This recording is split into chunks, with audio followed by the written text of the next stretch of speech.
గురువుగారు, ఈ కుంభరాశి వారు ఎటువంటి పరిహారాలు చేసుకుంటే వాళ్ళకి పరాభవనామ సంవత్సరంలో ఆర్థికంగా మేలు జరుగుతుంది?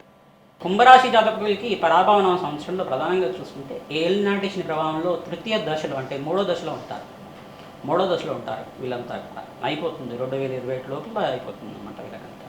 ప్రధానంగా చూసుకుంటే ఈ యొక్క మూడో దశలో ఉన్నారు కావున వీళ్ళకంతా కూడా ఈ యొక్క శని భగవానుడికి తిలలు దానం చేసుకోవడం ప్రీతికరంగా, బ్రాహ్మణకంతా కూడా నల్లనూనె దానం చేయడం, కూష్మాండ దానం చేయడం మరియు నూతన వస్త్రాలను దానం చేసుకోవడం వల్ల, తైలాభిషేకం శని భగవానుడికంతా కూడా శని త్రయోదశి రోజున శనివారం రోజున ప్రాతకాలంలో అభిషేకం చేయించడం వల్ల, పరమేశ్వరుడికి అభిషేకాలు చేసుకోవడం వల్ల సకల గ్రహదోష నివారణ అవుతూ ఉంటుంది.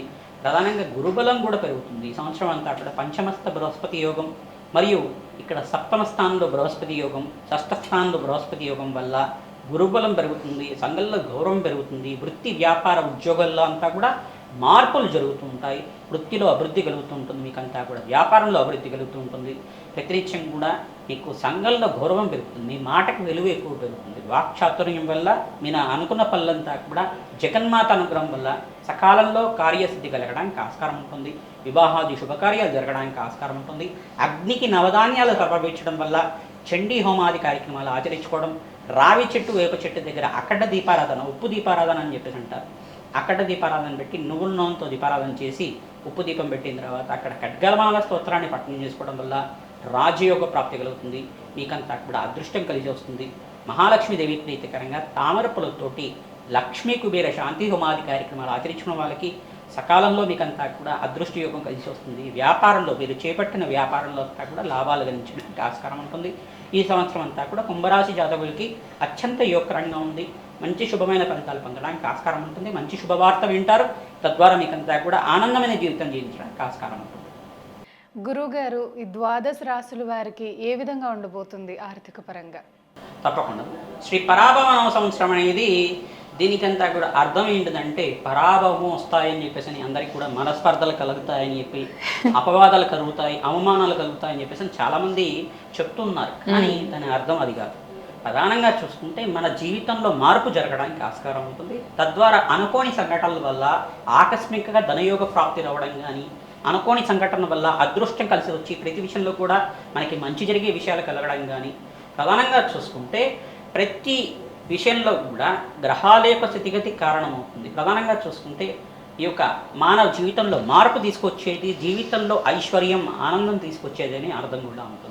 పరాభవన సంవత్సరం అంటే సకల శుభకార్యాలు జరిగే అవకాశాలు ఉంటాయి. ప్రధానంగా ఈ సంవత్సరంలో మనం కేంద్రంగా చెప్పుకోవాలంటే గోచార చక్రం ఎప్పుడైనా కానీ శనీశ్వరుడు గోచారం ఏ రకంగా ఉంది, గోచారరీత్యా బృహస్పతి గోచారం ఏ రకంగా ఉంది, రాహు యొక్క గోచారం ఏ రకంగా ఉంది, మరియు కేతు గ్రహ గోచారం ఏ రకంగా ఉంది, ఈ ప్రధానమైన గ్రహాల యొక్క ప్రభావం మానవాళి మీద ఏ రకంగా ఉంటుంది గోచార చక్రం చెప్తూ ఉంటుంది. ప్రధానంగా శని గోచారంలో చూసుకుంటే ఈ యొక్క శనీశ్వరుడు అంతా కూడా మీనరాశిలో సంచారం చేస్తున్నారు. రాహు యొక్క గోచారం చూసుకుంటే డిసెంబర్ 5వ తారీఖు దాకా కుంభరాశిలో ప్రయాణం చేస్తూ మరియు స్థానచలనం జరుగుతుంటారు. అపసవ్య దిశలో అంతా కూడా స్థానచలనం జరుగుతుంది. మరియు కేతు యొక్క సంచారం అంతా కూడా సింహరాశిలో సంచారం చేస్తారు డిసెంబర్ 5వ తారీఖు దాకా, మరియు స్థానచలనం జరుగుతుంది. మరియు ఇక్కడ బృహస్పతి సంచారం అంతా కూడా అతిచారంలో మార్పు, మిథున రాశిలో మార్పు చెందుతారు. మిథున రాశిలో ప్రధానంగా చూసుకుంటే జూన్ 1వ తారీఖు నుంచి కర్కాటక రాశిలో ప్రవేశం చేస్తారు. ఈ కర్కాటక రాశి ఏమవుతుందంటే బృహస్పతికి అంతా కూడా అత్యంతమైన ఉచ్చస్థానం, అది బలంగా ఉంటారు, శీఘ్రంగా శుభ ఫలితాలు రావడానికి ఆస్కారం ఉంటుంది. గురుబలం వల్ల ఏంటిదంటే సంఘంలో గౌరవం పెరుగుతుంది, పేరు ప్రఖ్యాతలు గణిస్తూ ఉంటారు, వంశాభివృద్ధి కలుగుతుంది, సత్సంతాన యోగం కలుగుతుంది, వివాహాది శుభకార్యాలు జరుగుతుంటాయి, గృహయోగము, భూసంపద అంతా కూడా ఎవరి జాతకరీత్యా అయితే గురుబలం ఉందో వాళ్ళకంతా కూడా శీఘ్రంగా ఫలితాలు రావడానికి ఆస్కారం ఉంటుంది. మరియు ఇక్కడ శుక్రుడు, అంగారకుడు, సూర్య భగవానుడు అంతా కూడా యోగకరంగా ఉండాలి జాతకరీత్యా కూడా. ఈ గ్రహస్థితి ఈ రకంగా ఉంది. మరియు అక్టోబర్ నెలలో కూడా బృహస్పతి సంచారం అంతా కూడా సింహరాశిలో ప్రయాణం చేయడం వల్ల అత్యంత శుభమైన ఫలితాలు పొందడానికి ఆస్కారం ఉంటుంది. ప్రధానంగా దేశ గోచారంలో కూడా మార్పులు జరుగుతుంటాయి. ఈ సంవత్సరం అంతా కూడా వర్షపాతం అత్యంత శుభ ఫలితాలు ఇస్తూ ఉంటుంది. శీఘ్రంగా నైరుతి ఋతుపవనాల సకాలంలో పడడం వల్ల మంచిగా ఈసారి పంటలంతా కూడా 3 నుంచి 4 పంటలంతా కూడా రావడానికి ఆస్కారం ఉంటుంది. రైతులకంతా కూడా శుభకార్యాలు జరగడానికి ఆస్కారం ఉంటుంది. అష్టైశ్వర్యోగం కలగడానికి ఆస్కారం ఉంటుంది. మరియు ఇక్కడ చూసుకుంటే ఇక్కడ ప్రధానంగా ఈ యొక్క ఆర్థికంగా స్థితిగతులు పెరగడానికి ప్రధానంగా బంగారానికి రేట్ ఎక్కువ పెరుగుతుంది.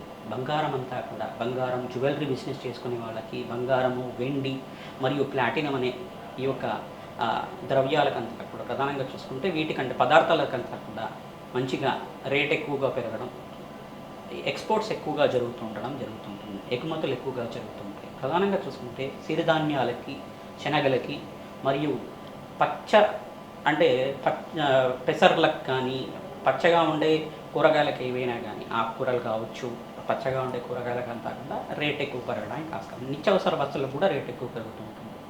దేశంలో అంతా కూడా స్వల్పంగా కొన్ని ప్రాంతాల్లో భూకంపాలు జరగడం కానీ, ఈ యొక్క జలాశయాలు నిండిపోవడం కానీ, అతివృష్టి అనేది ప్రధానంగా ఎక్కువగా వర్షపాతం ఎక్కువగా పడటం వల్ల పంటలు నష్టపోవడం కూడా జరుగుతూ ఉంటుంది. దీని నుంచి బయటపడడానికి ప్రణాళికలంతా చేసుకోవాల్సి ఉంటుంది. ప్రధానంగా మేషాది ద్వాదశ రాశుల వాళ్ళకి ఈ గోచార రీత్యా గ్రహాల యొక్క బలం వల్ల శీఘ్రంగా శుభ ఫలితాలు పొందడానికి తగు పరిష్కారం అంతా కూడా విశ్లేషణ చేసి చెప్పడం జరుగుతుంది. గురువుగారు, ద్వాదశ రాశుల వారు ఎటువంటి పరిహారాలు చేసుకుంటే వాళ్ళు ఆర్థికంగా బలంగా ఉంటారు? చాలా చక్కగా వివరించారు గురుగారు. నమస్కారం.